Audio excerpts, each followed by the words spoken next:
Hello friends, நான் உங்கள் கணேஷ். நீங்கள் பார்த்துட்டு இருக்கிறது டேஸ்ட் வித் அண்ணாச்சி. இன்றைக்கி இந்த கோவைக்காயை வச்சு சூப்பரான ஒரு வறுவல் தான் செய்ய போகிறோம். அதாவது கோவைக்காயை வேண்டான்னு சொல்கிறவங்க கூட விரும்பி சாப்பிட்ற அளவுக்கு ஒரு சூப்பரான ஒரு டிஷ் இதுங்க. நான் சொல்கிற மெத்தடு படி நீங்கள் பண்ணிங்கன்னா சின்ன குழந்தைங்க முதற்கொண்டு பெரியவங்க வரைக்கும் விரும்பி சாப்பிடுவாங்க. அந்த கோவைக்காய் வறுவலை எப்படி செய்யலான்னு இப்போ வீடியோக்குள்ளே போய் பார்க்கலாம். நான் சொல்கிற மெத்தட் படி நீங்கள் கரெக்டாக செஞ்சீங்கன்னா ரொம்ப சூப்பராக வரும். அதுக்கு முன்னாடி நம்ம சேனலை இது வரைக்கும் சப்ஸ்கிரைப் பண்ணாதவங்க பண்ணிக்கோங்க. இப்போது வீடியோக்குள்ளே போய் அந்த வறுவலை எப்படி செய்யலான்னு பார்க்கலாம்.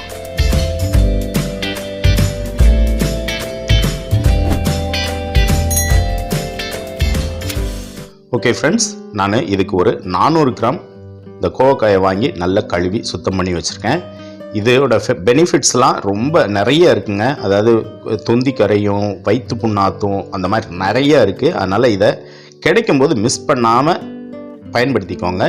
இப்போ இந்த கோவைக்காயை நான் நீள்வாக்கில் ஒரு காயை 4 பீஸாக வெட்டி எடுத்திருக்கேன். நீள்வாக்கில் ஒரு காயை 4 பீஸாக வெட்டி எடுத்திருக்கேன். எடுத்துட்டு அதில் ஒரு 1/2 டீஸ்பூன் உப்பு, ஒரு 1/2 டீஸ்பூன் வத்தப்பொடி அதை போட்டு நல்லா கலந்து விடுங்க. இப்படி போடுறதுனால அந்த காயில் அந்த உப்பு உரப்பு நல்லா இறங்கும். நல்ல எல்லா காயிலையும் நல்லா படுற மாதிரி ஈவனாக கலந்து விட்டுக்கோங்க. இப்போ கலந்து விட்டதுக்கப்புறம் ஒரு 4லேருந்து 5 டேபிள் ஸ்பூன் கடலை மாவை இதோட சேர்த்து கலந்துக்கோங்க. கூடவே ஒரு 3 டேபிள் ஸ்பூன் அரிசி மாவு போடுறதுனால நல்ல மொறுமொறுப்பாக வரும். திங்கிறதுக்கும் நல்லா சாப்பிட்றதுக்கும் நல்ல டேஸ்டாக இருக்கும். கூடயே கொஞ்சமாக உப்பு, ஏற்கனவே நம்ம காயில் உப்பு சேர்த்துருக்கோம். இந்த மாவுக்காண்டி தான் கொஞ்சமாக உப்பு, கொஞ்சமாக காஷ்மீரி சில்லி பொடி ஒரு 3/4 டீஸ்பூன். காஷ்மீரி சில்லி பொடி கலருக்காக தான் சேர்த்துருக்கேன், நல்லா கலர்ஃபுல்லாக இருக்கணுங்கிறதுக்காக. இப்போ இதை நம்ம நல்லா கலந்து விட்டுக்குருவோம்.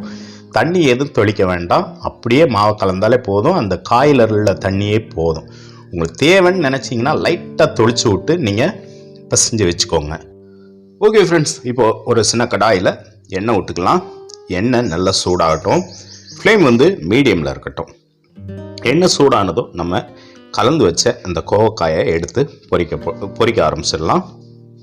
ஒன்றா எடுத்து போட்டுக்கோங்க. அந்த எண்ணெய் எவ்வளோ ஊற்றிருக்கீங்களோ அந்த அளவுக்கு நீங்கள் கோவைக்காயை போட்டு பொரிங்க.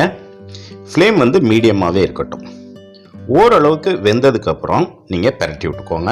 முதல்லையே பெரட்டாதீங்க, அந்த மாவெல்லாம் உதிர்ந்துடும். ஓரளவுக்கு ஒரு 50% வெந்ததுக்கப்புறம் மாற்றி விட்டுக்கோங்க.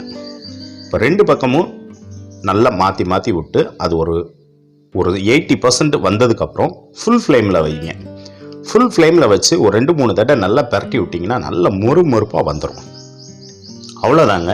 இப்போ சூப்பராக வெந்து வந்துருச்சு. மொறுமொறுப்பு கரன்னு சத்தமே கேட்குது. இதே மாதிரி இருக்கிற எல்லா காயும் நம்ம இப்போ பொரித்து எடுத்துக்கலாம். அவ்வளோ டேஸ்ட்டாக இருக்குங்க. அதாவது தொந்தி அதிகமாக இருக்கிறவங்க இதை அதிகமாக சாப்பிட்லாம். வயிற்று புண், அதாவது அல்சர் இருக்கவங்க இதை அதிகமாக சாப்பிட்லாம். எல்லாத்துக்கும் இதுவுமே ரொம்ப நல்லதுங்க. அது மட்டும் இல்லை, டேஸ்டாகவும் இருக்கும்.